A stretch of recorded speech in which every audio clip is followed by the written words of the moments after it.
चुनावी जनसभा में इकट्ठा हुए बीएसपी व इन्हें लोगों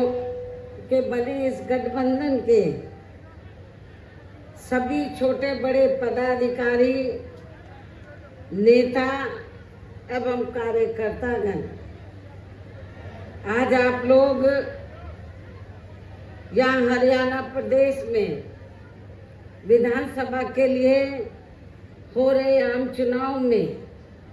अपने गठबंधन के उम्मीदवारों के समर्थन में हमें सुनने के लिए यहाँ इकट्ठा हुए हैं,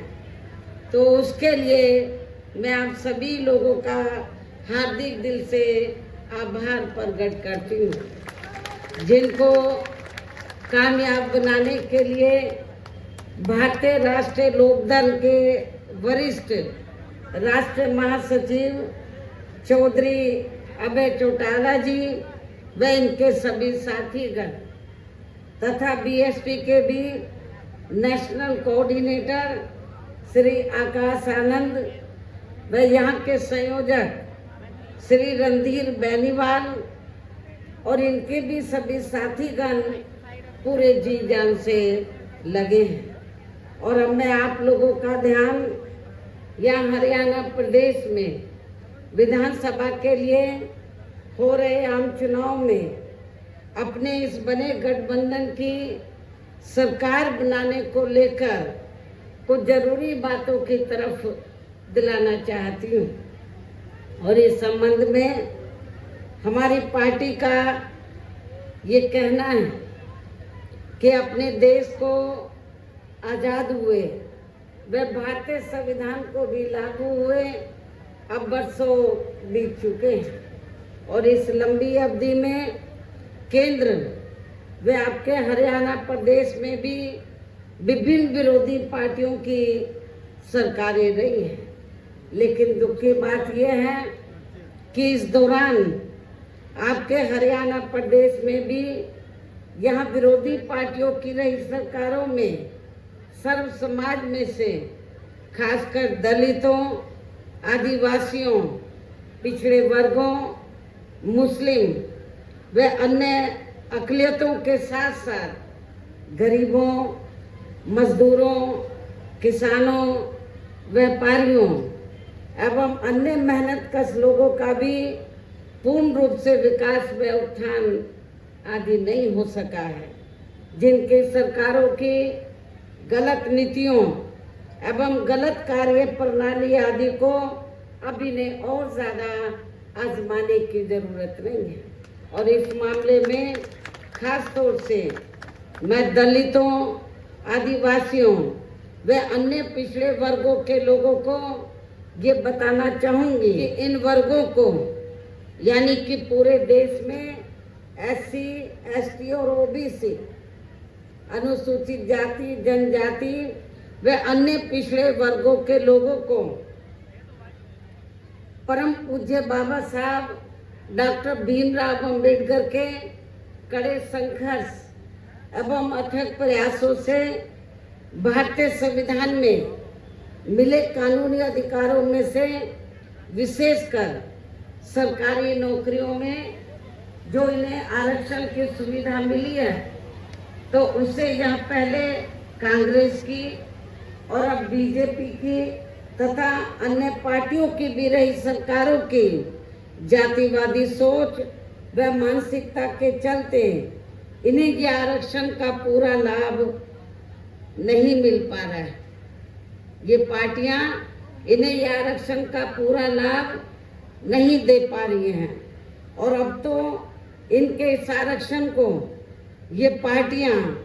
मान्य कोर्ट की आड़ में इसे प्रभावहीन बनाने में व खत्म करने की भी पूरी कोशिश में लगी हुई है। और इसका खास उदाहरण दिनांक 1 अगस्त 2024 को माननीय सुप्रीम कोर्ट का दिया गया निर्णय फैसला है, जिसमें माननीय सुप्रीम कोर्ट ने SC व ST के आरक्षण में वर्गीकरण व क्रीमी लेयर आदि को लागू करने की बात कही है। और यदि इन वर्गों के आरक्षण के मामले में केंद्र की वर्तमान भाजपा सरकार की भी नीति व नीयत साफ होती, तो फिर ये सरकार, जो वर्तमान केंद्र की भाजपा सरकार है, तो फिर ये सरकार माननीय सुप्रीम कोर्ट के आरक्षण को लेकर आए इस निर्णय को बिना कोई देरी किए हुए उसे निष्प्रभावी बनाने व पूर्व की स्थिति में लाने के लिए संसद का विशेष सत्र बुलाकर फिर संवैधानिक संशोधन विधेयक जरूर लाती। यदि वर्तमान केंद्र की भाजपा की सरकार की नीयत साफ होती आरक्षण के मामले में, माननीय सुप्रीम कोर्ट ने जो निर्णय दिया है, तो वो उस निर्णय से आपका जो आरक्षण है आगे चलकर अब ये ना के बराबर रह जाएगा और आपको कोई ज्यादा लाभ मिलने वाला नहीं है। तो जो अभी तक आपको ये सुविधा मिल रही थी, तो उस स्थिति में लाने के लिए तो फिर सुप्रीम कोर्ट का निर्णय है, तो इसको कौन बदल सकता है? इसको सेंटर की सरकार बदल सकती है। वर्तमान में केंद्र की सरकार किसकी है? भारतीय जनता पार्टी की। हमने भारतीय जनता पार्टी की सरकार को ये कहा कि यदि आपकी दलितों, आदिवासियों और अन्य पिछड़े वर्गों के मामले में, खासकर SC ST के आरक्षण के मामले में यदि नीति आपकी स्पष्ट है, सोच सही है, तो फिर आपको जो माननीय सुप्रीम कोर्ट ने 1 अगस्त 2024 को जो निर्णय दिया है, जिससे SC ST का आरक्षण निष्प्रभावी हो गया है और ये फिर खत्म हो जाएगा, तो फिर इसको प्रभावी बनाने के लिए और पूर्व की स्थिति में लाने के लिए फिर केंद्र सरकार की जिम्मेवारी बनती है कि वो पार्लियामेंट का विशेष सत्र बुलाए और विशेष सत्र बुलाकर उसमें संवैधानिक संशोधन विधेयक लाए। और उसमें फिर हम देखते कांग्रेस और पूरा विपक्ष, तो वो आपको सपोर्ट करता है नहीं करता है, जिन्होंने संविधान बचाने और आरक्षण को बचाने के नाम पर पूरे देश में दलितों, शोषितों को, पिछड़ों को गुमराह करके इनका वोट तो ले लिया, लेकिन जब माननीय सुप्रीम कोर्ट ने जजमेंट दिया, तो जजमेंट के बाद इनको शांत सूंघ गया है। ये सारी विपक्ष की पार्टियां, कांग्रेस और इनका इंडिया गठबंधन सब चुप है, कुछ बोलने के लिए तैयार नहीं। लेकिन हमारे लोगों ने भी बहुत बड़ी गलती की, उनके बहकावे में आ गए। संविधान बचाने के नाम पर, आरक्षण बचाने के नाम पर उनके बहकावे में आकर अपनी पार्टी BSP को भी किनारे कर दिया और इंडिया गठबंधन को वोट दे दिया लोकसभा चुनाव में। लेकिन अब क्या हो रहा है? चुनाव खत्म होने के बाद इंडिया गठबंधन को फायदा तो हो गया, गुमराह करके आप लोगों को। लेकिन जब 1 अगस्त को निर्णय आया आरक्षण को लेकर के जो शेड्यूल कास्ट के लोग हैं, ट्राइब कम्युनिटीज के लोग हैं, दलित जो लोग हैं, आदिवासी लोग हैं, तो अब इनको जो पहले से आरक्षण मिल रहा था, जो इनका कोटा मुकर्रर था, जो पहले से आरक्षण मिल रहा था, वो ना मिलके अब इनका वर्गीकरण किया जाएगा। जिनको जरूरत है उनको दिया जाएगा और शेड्यूल कास्ट में जो जातियां मजबूत होगी उनको किनारे कर दिया जाएगा। ये जजमेंट है। लेकिन ये आप लोगों को मालूम होना चाहिए कि जिन शेड्यूल कास्ट में जो जातियां कुछ आगे भी बढ़ी हैं, मुश्किल से 5-6% लोग बढ़े हैं, बाकी लोगों की सामाजिक, आर्थिक और शैक्षणिक स्थिति में अभी कोई ज्यादा बदलाव नहीं आया है। इसलिए इनके वर्गीकरण की अभी जरूरत नहीं है, बल्कि जो पूर्व में जैसी स्थिति बनी थी, इनको सबको अभी पूरा आरक्षण देने की जरूरत है। लेकिन जब हमने इसके खिलाफ आवाज उठाई तो फिर सारी पार्टियां चुप हो गई। हमने बीजेपी को भी कहा कि सुप्रीम कोर्ट का जजमेंट है, आप संविधानिक संशोधन विधेयक लाइए और आप उसे पार्लियामेंट में लाकर पास कराएं। हम अपोजिशन को भी देखेंगे, इंडिया गठबंधन को भी देखेंगे कि वो आपको सपोर्ट करता है नहीं करता है। तो जो बीजेपी की सरकार है सेंटर की, वो संविधानिक संशोधन विधेयक अभी तक नहीं लाई है, अपोजिशन चुप है। तो ऐसी स्थिति में आप लोग एक बार तो धोखा खा गए, इनके बहकावे में आ गए इंडिया गठबंधन के, कांग्रेस के, और आप लोगों ने वोट दे दिया कि हम संविधान बचाएंगे, आरक्षण बचाएंगे। जब माननीय सुप्रीम कोर्ट ने आपके आरक्षण पर चोट मारी तो ये सारी पार्टियां चुप हो गई। ये कहती तो है कि हम आरक्षण के पक्ष में हैं, लेकिन माननीय सुप्रीम कोर्ट ने जो जजमेंट दिया उसको लेकर ये कुछ भी बोलने के लिए तैयार नहीं है। इतना ही नहीं, बल्कि इसके लिए कांग्रेस व इनके इंडी गठबंधन ने अभी तक भी केंद्र सरकार पर कोई दबाव नहीं बनाया है, और ऐसा करना तो बहुत दूर की बात रही, बल्कि इन्होंने माननीय सुप्रीम कोर्ट के इस निर्णय पर अभी तक कुछ भी खुलकर नहीं बोला है। और इस मामले में केंद्र की भाजपा सरकार व अधिकांश सभी विरोधी पार्टियां अभी तक भी चुप्पे साधे हुए हैं। यहाँ मैं ये भी बता देना चाहती हूँ कि माननीय सुप्रीम कोर्ट ने SC/ST आरक्षण में वर्गीकरण करने और क्रीमी लेयर को भी लागू करने का ये कार्य अब राज्य सरकारों के ऊपर ही छोड़ दिया। अब ये राज्य सरकारों के ऊपर ही छोड़ दिया है, जो अब अपने हिसाब से इसका पूरा राजनीतिक फायदा भी उठाएंगे।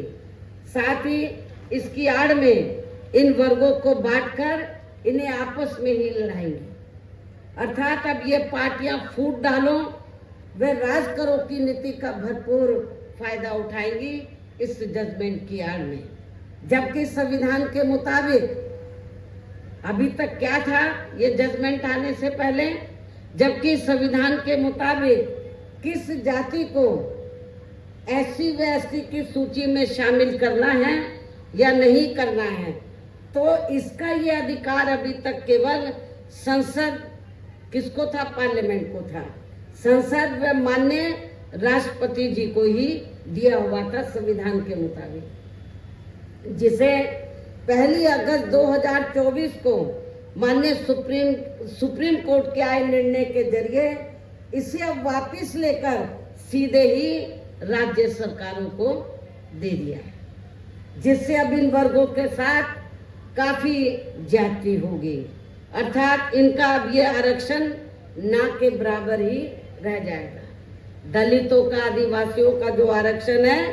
वो ना के बराबर ही रह जाएगा। और अब तो कांग्रेस के श्री राहुल गांधी ने भी विदेश में जाकर इनके सभी आरक्षण को आगे वक्त आने पर खत्म करने का भी ऐलान कर दिया है। इसलिए इन वर्गों के लोगों को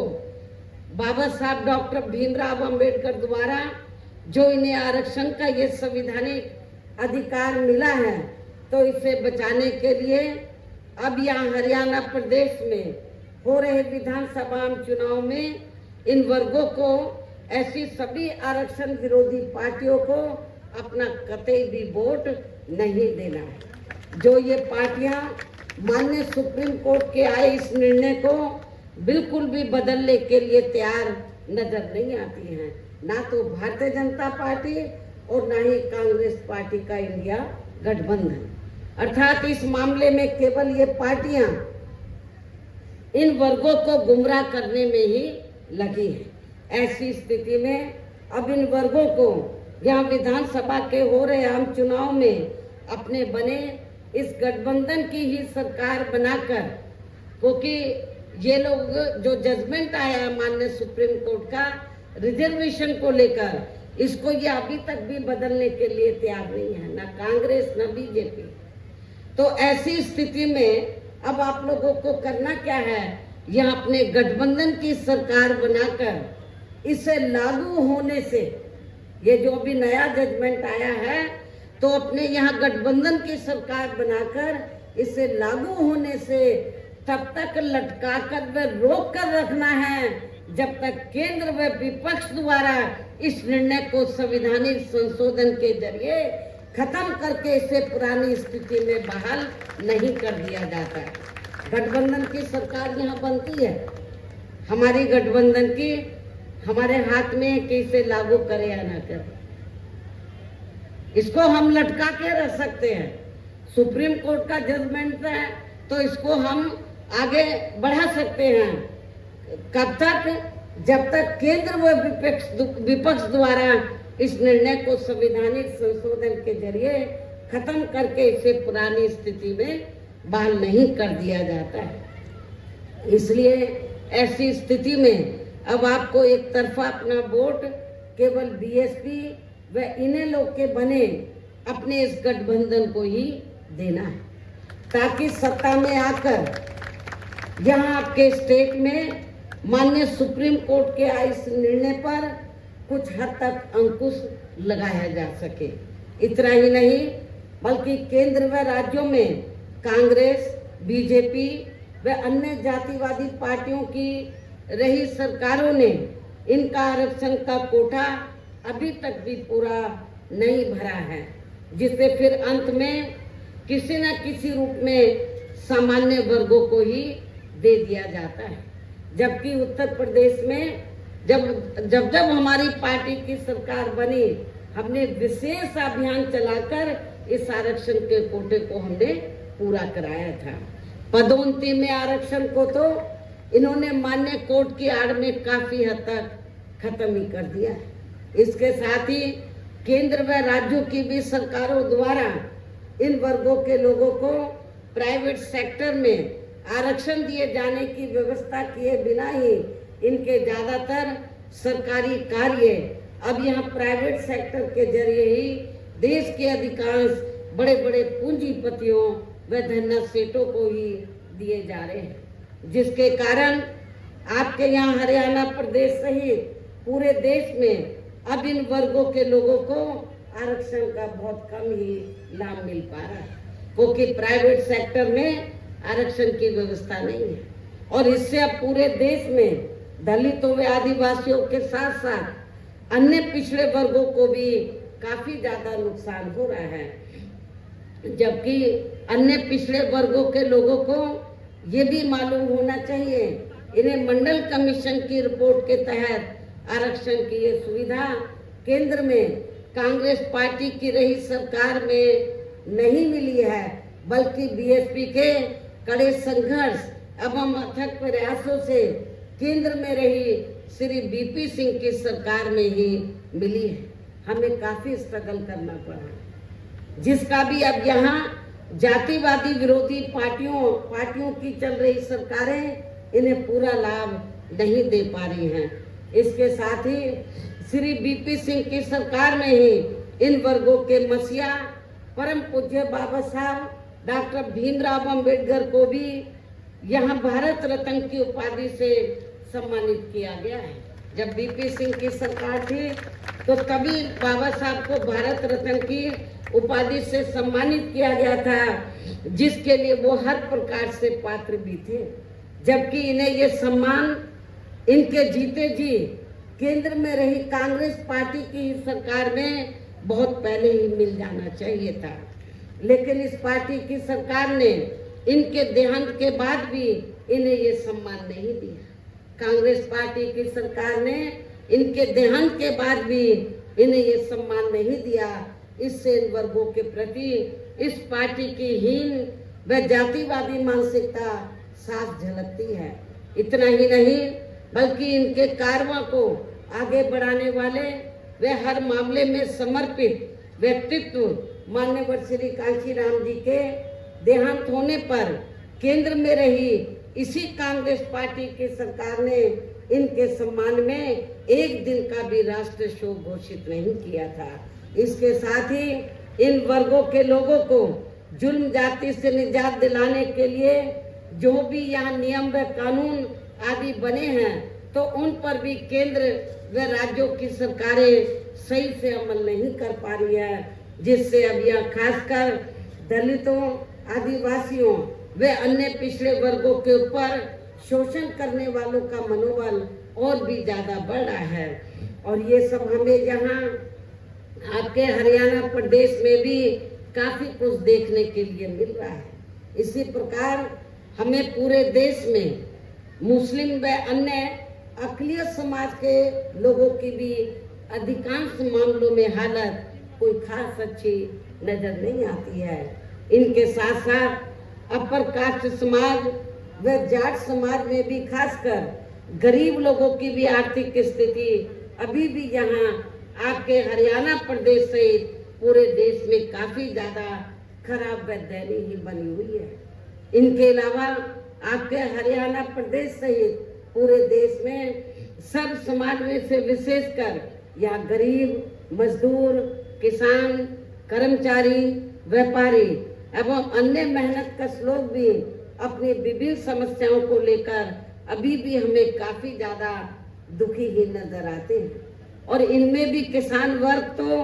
केंद्र में अभी तक की रही सभी सरकारों द्वारा बनाई गई उनकी गलत नीतियों के कारण अब काफी ज्यादा परेशान व दुखी भी रहा है और अभी भी है। लेकिन इन सब की मुख्य वजह हमारी पार्टी केंद्र में व आपके हरियाणा प्रदेश में भी यहाँ अब तक की अधिकांश रही विरोधी पार्टियों की सरकारों की गरीब व किसान विरोधी तथा इनकी जातिवादी, पूंजीवादी व संकीर्ण मानसिकता के तहत बनाई गई उनकी गलत नीतियों व गलत कार्य प्रणाली को ही काफी हद तक जिम्मेवार मानकर चलती है। और इस मामले में खासकर इनकी गलत आर्थिक नीतियों की वजह से ही आए दिन जहाँ पूरे देश में गरीबी, बेरोजगारी व महंगाई आदि भी काफी ज्यादा बढ़ रही है, जिससे आम जनता काफी ज्यादा परेशान व दुखी भी है। इसके साथ साथ अभी भी अपने देश में भ्रष्टाचार हर स्तर पर काफी ज्यादा फैला हुआ है, जिससे आपका खुद का अपना हरियाणा प्रदेश भी अछूता नहीं रहा है। और इन सब का मुख्य कारण हमारी पार्टी आजादी के बाद से लेकर अभी तक केंद्र व देश के अधिकांश राज्यों में तथा आपके खुद के अपने हरियाणा प्रदेश में भी ज्यादातर सत्ता या खासकर पूंजीवादी पार्टियों के ही हाथों में आने को मानकर चलती है, जिसके कारण ही अब पूरे देश में व आपके खुद के अपने प्रदेश में भी अभी भी हमें यहाँ सर्व समाज के लोग अधिकांश मामलों में काफी ज्यादा दुखी व परेशान ही नजर आते हैं, जबकि पूरे देश में बीएसपी ही अकेली एक ऐसी पार्टी है जो विरोधी पार्टियों की तरह देश के बड़े बड़े पूंजीपतियों व धन्ना सेठों की आर्थिक मदद से नहीं बल्कि अपनी पार्टी के ही आम कार्यकर्ताओं की आर्थिक मदद से चुनाव लड़कर यहाँ केंद्र व राज्यों की भी सत्ता में आना चाहती है, ताकि हमारी पार्टी सत्ता में आने के बाद फिर बिना किसी दबाव के वे आजाद होकर सर्व समाज के लोगों की सभी समस्याओं का समाधान करके उन्हें हर मामले में वे हर स्तर पर या खुशहाल बना सके। और इसी आधार पर चलकर ही आबादी के हिसाब से देश के सबसे बड़े प्रदेश उत्तर प्रदेश में, आपका पड़ोसी राज्य है उत्तर प्रदेश, तो देश के सबसे बड़े प्रदेश उत्तर प्रदेश में 4 बार हमारी पार्टी ने अपने नेतृत्व में वहां सरकार भी बनाई है। और हमने अपनी सभी चारों रही सरकारों में अपनी पार्टी की विचारधारा एवं सिद्धांतों के तहत चलकर वैसे तो वहाँ सर्व समाज के हितों का पूरा ध्यान रखा है, लेकिन सभी मामलों में प्राथमिकता पहले हमने वहाँ सर्व समाज में से विशेषकर उन दलितों, आदिवासियों, पिछड़े वर्गों व अक़लियत समाज को दिया है तथा अन्य समाज में से गरीब एवं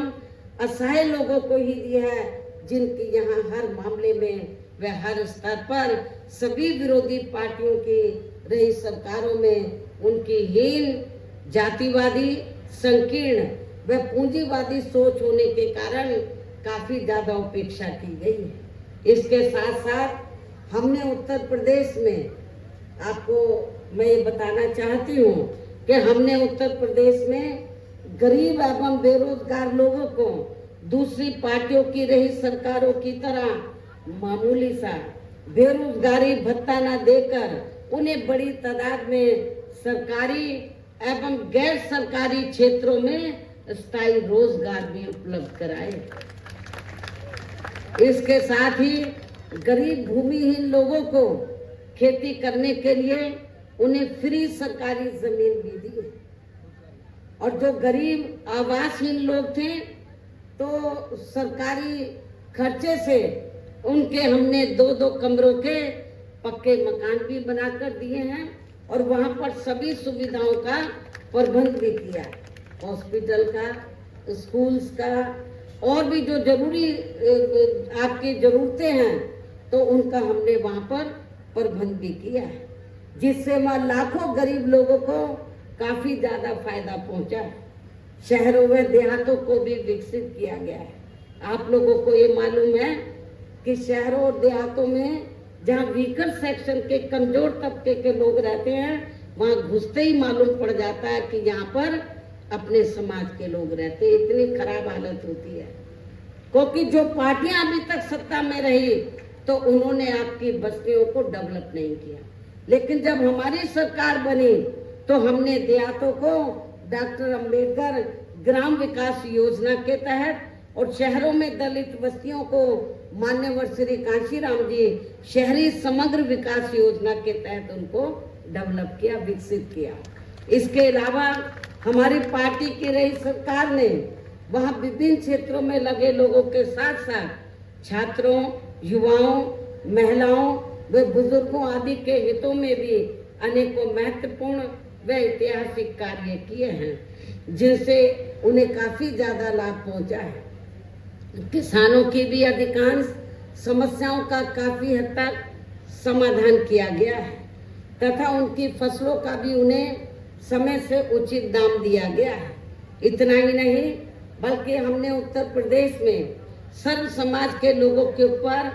किसी भी प्रकार की कोई जुल्म जाति आदि भी नहीं होने दी है।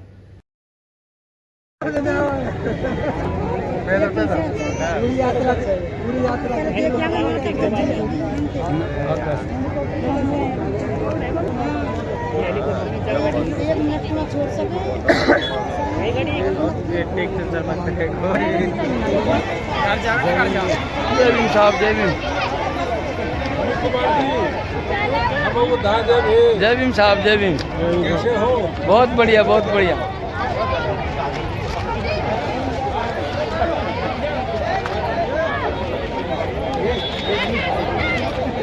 ओ लाला बस में रखियो।